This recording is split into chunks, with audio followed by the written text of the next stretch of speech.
आज मुझे नहीं पता मैं क्या बोल बैठूंगा, लेकिन ये कहना चाहता हूँ कि हर एक चीज़ की हद होती है। हम बच्चों को बोलते हैं कि ट्रैक पे रहो, मेहनत करो, लेकिन कितनी बार हम उनको झूठा दिलासा दे, कितनी बार हम उनको बोले ट्रैक पे रहे, जबकि एग्जाम के बाद स्कैम, एग्जाम के बाद स्कैम, एग्जाम के बाद स्कैम और एग्जाम से पहले भी स्कैम। फॉरेस्टर एग्जाम अभी होना बाकी है और पता चला है कि 4 करोड़ की डील पहले से हुई है, सीटें पहले से बिकी हुई है। और यह भी पता चला कि पंचायत अकाउंट असिस्टेंट का पेपर लीक हुआ है, ओएमआर शीट्स को रिप्लेस किया गया था, 28 ओएमआर शीट्स को रिप्लेस कर दिया गया था। अभी हर एक एग्जाम में स्कैम है, तो कितनी बार हम बच्चों को ये मोटिवेशन देके, झूठा दिलासा देके उनको बोले कि ट्रैक पे रहो, मेहनत करो। हर चीज की हद होती है। अभी जितने भी ये चोर बैठे हैं, जितने भी ये दलाल बैठे हैं, अगर तुम लोग सुन रहे हो, मुझे बताओ तुम लोग क्या हो, क्या इंसान हो तुम लोगों को डर नहीं लगता?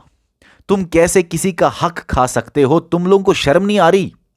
और जो जेके एसएसबी ऑफिशियल्स बैठे हैं, एक तो तुम लोग सैलरी लेते हो, ऊपर से हराम खाते हो। फाइनेंस अकाउंट्स असिस्टेंट का एग्जाम था। एक बच्चे ने 1 महीना पहले मुझे बोला, सर मेरी माँ गुजर गई कुछ दिन पहले, तो मोटिवेशन दीजिए, मैं इस एग्जाम को क्वालिफाई करना चाहता हूँ क्योंकि मैं ही हूँ फैमिली में और कोई कमाने वाला नहीं है। तो उसका एग्जाम जब मैंने देखा, रिजल्ट जब मैंने देखा, तो 0.5 से वो रह गया था। 0.5 से वो रह गया था। तुम दलाल अगर नहीं होते, तुम स्कैमर्स अगर नहीं होते, तो वो सिलेक्ट हो गया होता। और उस जैसे कितने बच्चे हैं जो कि छोटे मार्जिन से रह गए थे, जिनकी खता बिल्कुल नहीं थी, वो अपनी मेहनत कर रहे थे, लेकिन सीटें पहले से तुम लोगों ने बेच डाली थी। इसमें गरीब बच्चे हैं, इसमें यतीम बच्चे हैं, इसमें बेसहारा बच्चे हैं, जो कि सिर्फ जिनका सहारा सिर्फ ये एग्जाम था। कुछ गरीब बच्चों ने तो ये एग्जाम क्वालिफाई भी किया था, लेकिन री एग्जाम की वजह से उनका भी, क्या बोलूं मैं अब इस वीडियो में। कुछ हमारे बच्चे ऐसे हैं जिनकी एज निकल गई है, बहुत सारे ऐसे हैं जिनकी एज निकल गई है, आंखों की रोशनी चली गई, लेकिन जॉब नहीं मिला, पढ़ते पढ़ते आंखों की रोशनी चली गई। 1500 2000 की जॉब बहुत सारे हमारे बच्चे कर रहे हैं इस चक्कर में, क्योंकि थोड़ा सा कमा लेते हैं, क्योंकि कोई नहीं है उनकी फैमिली में देखने के लिए। मां बाप से बहुत सारे बच्चे पैसे मांगने से कतराते हैं, डरते हैं, शर्माते हैं इसलिए क्योंकि वो उनकी एज हो गई है, बड़े हो गए हैं वो।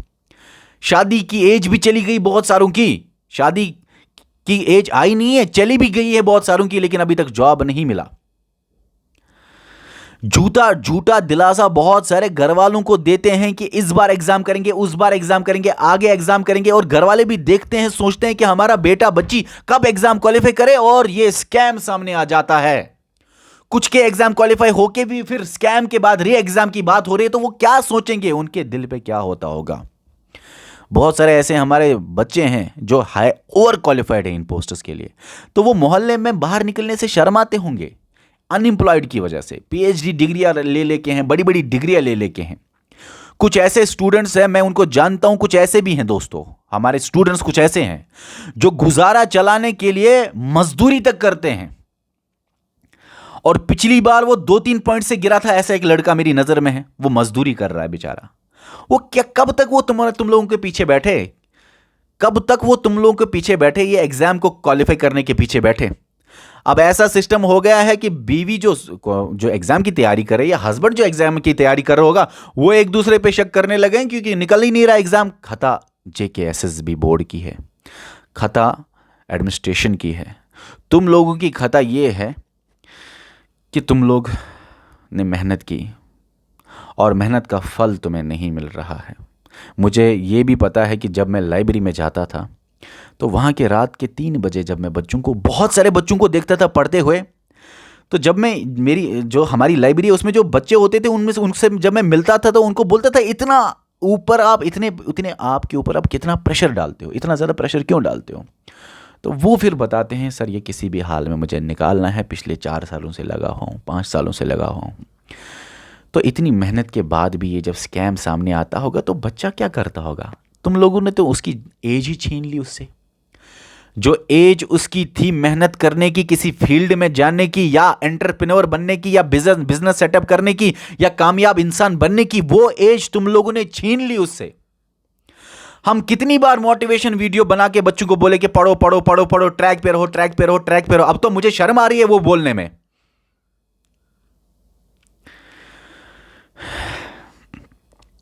देखो, मैं बस इतना बोलना चाहता हूँ, बच्चे बहुत टाइम से जॉब्स का वेट कर रहे हैं। सच में उनकी आंखों की रोशनी चली गई पढ़ते पढ़ते, लेकिन जॉब नहीं मिला उनको। बच्चे किस पर भरोसा करें? JKSSB पर, गवर्नमेंट पर, या हम पर? किस पर बच्चे भरोसा करें? हम तो उनको मोटिवेशन देके थोड़ा मोटिवेट कर रहे हैं, लेकिन कब तक ये सिस्टम चले? बहुत हो गया। हर एक चीज का की इंतहा होती है, और मेरी नजर में इंतहा खत्म हो गई है अब। देखिए, मैं जो हूं ना, जो हम है ना, हम बस पढ़ाना जानते हैं, पढ़ाना चाहते हैं, इधर पढ़ाते हैं। ये चीज़ों में हम आना नहीं चाहते थे, लेकिन हम उतर गए ना इस फील्ड में, तो गवर्नमेंट भी हमारी होगी, गवर्नेंस भी हमारी होगी, ना करप्शन होगा, करप्शन का नामो निशान ना होगा, ना धोखेबाजी होगी।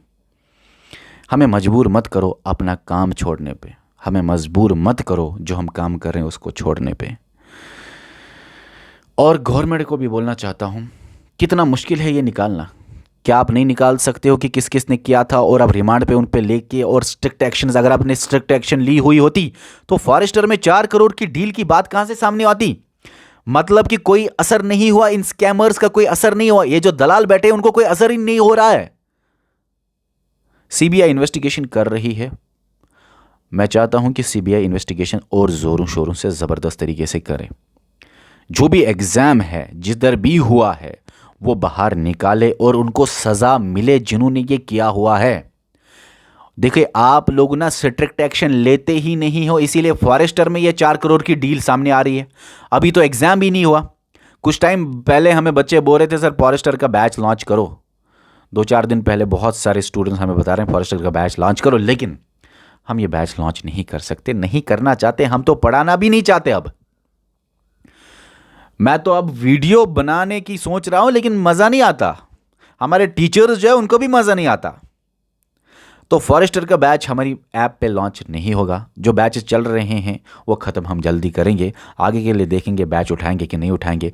जितने भी स्टूडेंट्स हमें फॉरेस्टर के लिए बोल रहे हैं, कि उनको मैं बस बोलना चाहता हूँ कि ये ज़रूरी नहीं कि फ़िलहाल आप पढ़ो, ज़रूरी है इस इलाज का, इस मर्ज़ का इलाज निकालना। तो फॉरेस्टर बैच लॉन्च नहीं होंगे, इस मर्ज़ का इलाज हमें निकालना होगा। सीबीआई इन्वेस्टिगेशन कर रही है, हमें पूरा ध्यान में रखना होगा कि कैसे क्या हो रहा है। सारी चीज़ें दिमाग में रखते हुए ये देखना होगा कि कितना काम आगे बढ़ा, कितना सीबीआई कर रहा है, क्या उनको सज़ा मिली, कौन कौन स्कैम में था। आगे स्कैम ना हो तो हमें खुद अपनी आवाज़ अब बनना है। और मुझे हल बताओ कि क्या हल है जिससे JK में जो आने वाला यूथ है उनकी ज़िंदगी सिक्योर हो और आप लोगों की भी ज़िंदगी सिक्योर हो। क्या हल है? नीचे कमेंट सेक्शन में आप बता दो। बस यही बोलना चाहता हूँ कि आज हर एक हद पार होके ये वीडियो मैंने बना ली। मैं हर बार कोशिश करता था कि आपको मोटिवेट करूं और फिर आपको बोलूं आओ हमारे पास, बैचेस में जाओ, ऐप में जाओ, पढ़ो, नोट्स मिलेंगे, टेस्ट लेंगे। लेकिन क्या आज टेस्ट था, मूड नहीं था हमारा टेस्ट लेने का। लेकिन हमने सोचा कि चलो हमने टेस्ट शेड्यूल दिया हुआ है, तो कोई बच्चा ऐसा हो जो तैयारी कर रहा हो तो दे देते हैं, डालते हैं हम टेस्ट। तो बस यही आपको बोलना है। नीचे कमेंट सेक्शन में लिख दो। मुझे आगे कुछ नहीं बोल, पता नहीं मेरे मुंह से क्या निकल जाए। वैसे कभी गाली नहीं दी है, लेकिन आज देने का मन कर रहा है। अल्लाह की कसम, ज़िंदगी में कभी गाली मेरी ज़ुबान पे नहीं आई, लेकिन देने का मन पहली बार कर रहा है। चलो भाई, अल्लाह हाफिज़।